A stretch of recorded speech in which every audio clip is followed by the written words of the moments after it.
بیرون ملک سے کسی کے بزرگ نے، والد نے یا کسی کے بیٹے نے آنا ہو تو وہ 2 ماہ قبل ہی آنکھیں فرش راہ کیے ہوتے ہیں اور گن گن کے دن گزار رہے ہوتے ہیں، اور جو ہی لمحے قریب آتے ہیں تو پھر گھڑیاں اور ساعتیں بھی گنی جاتی ہیں۔ بار بار گھڑی دیکھتے ہیں، ابھی تک پہنچے نہیں، جبکہ یہ طے ہے کہ 5:02 پہ فلائٹ اترے گی۔ تو مطلب اس کا یہ ہے کہ جب سینے میں کسی کا انتظار رکھا ہوا ہو تو ان کے لیے پھر سارے کام مؤخر کر کے ان کے استقبال کیے جاتے ہیں۔ یہ مہینہ اللہ کی رحمتوں کا موسم بہار ہے، چھم چھم رحمتیں برستی ہیں، انوار اترتے ہیں، گناہگاروں کو آتش دوزخ سے نجات بخش دی جاتی ہے۔ تو اس کا استقبال کرنا، اس کے لیے انتظار کرنا، گن گن کے دن گزارنا، لمحے اور ساعتیں بسر کرتے ہوئے بار بار ماہ سیام کا ذکر کرنا، یہ اس مہینے کے ساتھ محبت کی دلیل ہے، اور اس مہینے کے ساتھ محبت اللہ سے محبت کی دلیل ہے۔ اس لیے اس مہینے کا استقبال کرنا، اس کے لیے تیاری کرنا، اپنے گھر کو صاف کرنا، اس کے لیے اپنی اولاد کے دل میں شوق پیدا کرنا اور ماحول پہلے پیدا کرنے کی کوشش کرنا، تاکہ جو ہی یہ ماہ جلوہ گر ہو تو روزہ رکھنے کا مزاج پیدا ہو چکا ہو، تلاوت کلام مجید کا مزاج پیدا ہو چکا ہو، دیگر نوافل اور اچھے اعمال بجا لانے کی عادت پڑ چکی ہو۔ تو شعبان میں ہی اس کی تیاری ہوتی ہے تاکہ رمضان المبارک آتے ہی ہم پوری طرح سے مستعد اور فعال ہو کر کے اس مہینے کی برکتوں کو سمیٹ لیں۔ اللہ کے محبوب علیہ السلام نے ارشاد فرمایا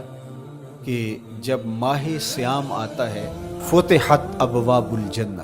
تو جنت کے 8 دروازے کھول دیے جاتے ہیں، اور جنت کے 8 دروازوں میں سے ایک دروازے کا نام باب الریان رکھا گیا ہے، جو صرف روزہ داروں کے اعزاز و تکریم کے لیے ہے۔ روزہ دار اس دروازے سے گزر کے جنت جاتے ہیں۔ حضرت سیدنا سلمان فارسی رضی اللہ تعالی عنہ فرماتے ہیں کہ رمضان المبارک سے قبل حضور نے یہ خطبہ ارشاد کیا، یا ایھا الناس، اے لوگو، قد اظلکم شہر عظیم، اللہ نے تمہارے اوپر ایک بہت پاکیزہ، پر نور، عالی مرتبت مہینہ سایہ فگن کر دیا ہے۔ شہر فیہ لیلۃ خیر من الف شہر، اس مہینے میں ایک ایسی رات ہے جو 1000 مہینے سے بہتر ہے۔ جعل اللہ صیامہ فریدہ و قیام لیلۃ تطوع، اس مہینے کے دن کے روزے فرض قرار دیے گئے اور راتوں کا قیام نفل بنایا گیا۔ ومن تقرب فیہ بخصلۃ من الخیر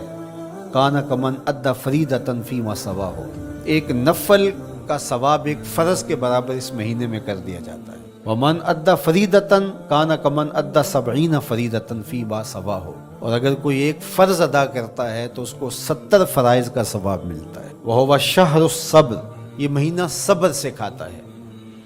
ہونے کے باوجود بھی انسان تناول نہیں کرتا، ٹھنڈا میٹھا مشروب میسر ہے اور زبان کانٹا بن گئی، حلق خشک ہو گیا، لیکن اس کے باوجود بھی ایک گھونٹ حلق سے نیچے اتارنے کا روادار نہیں ہوتا، تو یہ صبر کی عادت ڈالتا ہے۔ اور سنو، صبر کا ثواب جنت ہے۔ وشہر المواسات، اور یہ ہمدردی کا مہینہ ہے، باہمی پیار کا مہینہ ہے، الفتیں بانٹنے کا مہینہ ہے، نرم دلی کا مہینہ ہے، ایک دوسرے کے احساس کا مہینہ ہے۔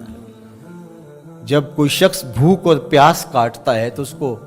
پھر محسوس ہوتا ہے، بالخصوص امراء، کہ بھوک کیا بلا ہوتی ہے، اور جو نان شبینہ کو ترستے ہیں اور جنہیں کھانا میسر نہیں آتا، ان کی زندگیاں کتنی تلخ ہوتی ہیں۔ تو بھوک اور پیاس احساس پیدا کرتی ہے، وَشَهْرٌ يُزَادُ فِيهِ رِزْقُ الْمُؤْمِنِ، اور یہ ایسا مبارک مہینہ ہے جس میں مومن کا رزق بڑھا دیا جاتا ہے۔ غرباء تک بھی اللہ کی نعمتیں وہ پہنچتی ہیں جو عام دنوں میں ان کو میسر نہیں ہوتی، اور امراء بھی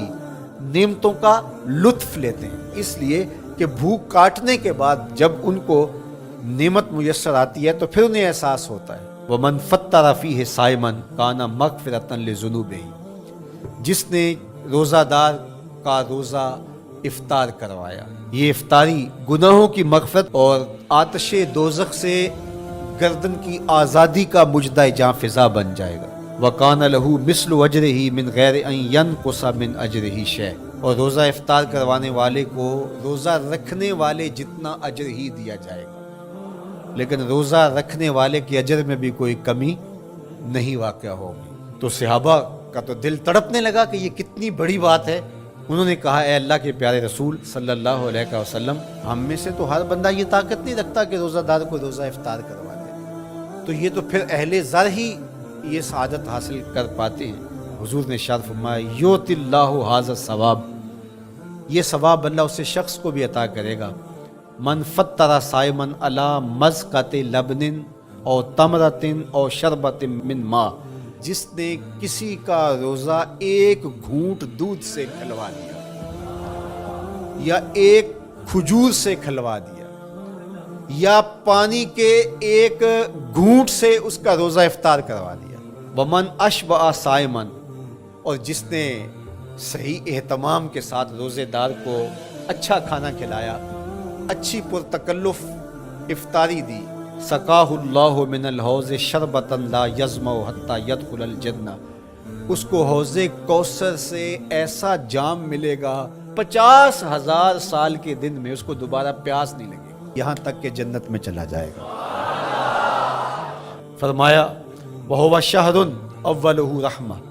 یہ وہ مہینہ ہے جس کے پہلے 10 دن رحمت ہے، اور اس کا درمیانی عشرہ اوسطہ وہ مغفرت ہے، وآخرہ عتق من النار،